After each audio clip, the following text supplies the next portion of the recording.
Okey, seterusnya jom kita tengok apa itu belanja belum bayar.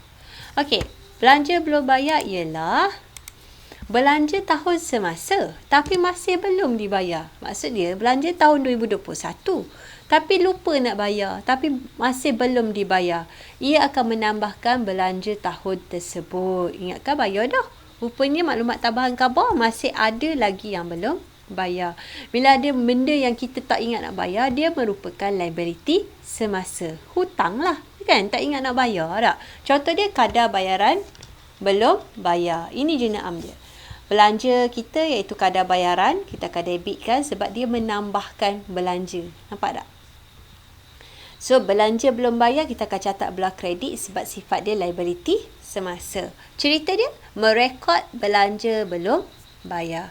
Jom, kita tengok tutorial. Macam mana tutorial untuk mencatat belanja belum bayar. Okey, semua orang buka muka surat 256. Tengok contoh 5. Okey, contoh 5 kata apa? Kadar bayaran yang perlu dibayar oleh perniagaan biru ialah 800. Pada akhir tempoh perekonomian, perniagaan yang telah membayar 450. Tempoh perekonomian berakhir pada setiap 31 Disember. Kira kadar bayaran belum bayar bagi tahun 2030 berakhir 31 Disember 2016. Okey. Yang pertama, kita kena tahu kadar bayaran tahunan yang patut kita bayar iaitu 800. Okey, ini kita akan catat dekat apur dah ni. Apur iaitu belanja. Okey.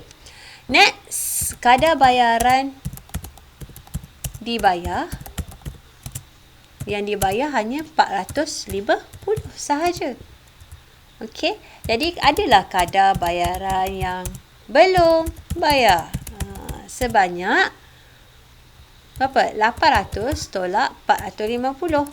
Sama dengan 350. Ini yang kita kenali, yang akan kita catat dekat PKK, dekat liability semasa. Boleh? So, jenis dia macam mana? Tarikhnya 2016, Disember 31. Butirannya ialah kadar bayaran. Okey, kadar bayaran kita akan bertambah lagi sebanyak 350. Sebab apa? Sebab ada kadar bayaran belum bayar. Tak ingat nak bayar ni kan? Belum bayar.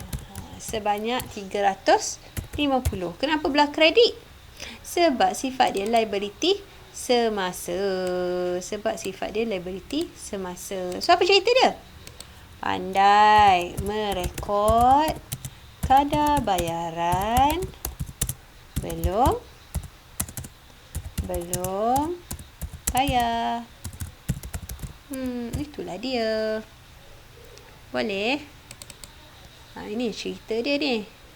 Ceritanya ialah kadar bayaran belum bayar. Okey, dalam akaun ledger pula, dia perbandingkan jenis ni pun mudah. Kadar bayaran dia kata debit 350. So, kita patuh saja 2016. Ya, kadar bayaran kita yang dah kita bayar ada dah. Tak? Iaitu Disember 31. Kita dah bayar dah duit tu. Kadar bayaran kita. Betul tak? Kita dah bayar menggunakan duit bank sebanyak 450. Betul? Tapi ada lagi yang belum bayar. Kadar bayaran belum bayar. So, dia menambah. Nampak tak? Menambahkan. Akhirnya, dapatlah jumlah tahunan dia berapa. Kan? So, di sini 2016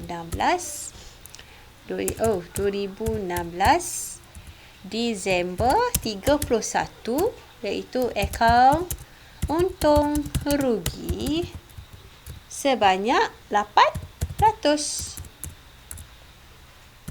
Itu dia.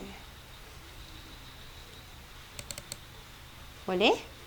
So, bila akaun kadar bayaran belum bayar, kita kata belah kredit kan. So, kita pergi 2016 belah kredit, Disember 31. Ikutlah belanja apa pun. Kadar bayaran ke, sewa ke, apa lagi, insurans ke, promosi ke. Kalau dia ada perkataan belum bayar, dia akan duduk belah kredit. So, belanja kita iaitu kadar bayaran. Sebanyak 350. Ada lagi? Tak ada. So, imbanglah 350. Malah ni kita akan tutup sebab dia liability semasa di akaun nyata. Disember 31 dia akan ada baki HB sebanyak 350. Bila ada baki HB wajib ada sini 350. Wajib ada baki BB. Kenapa baki BB dia belah kredit? Siapa boleh jawab?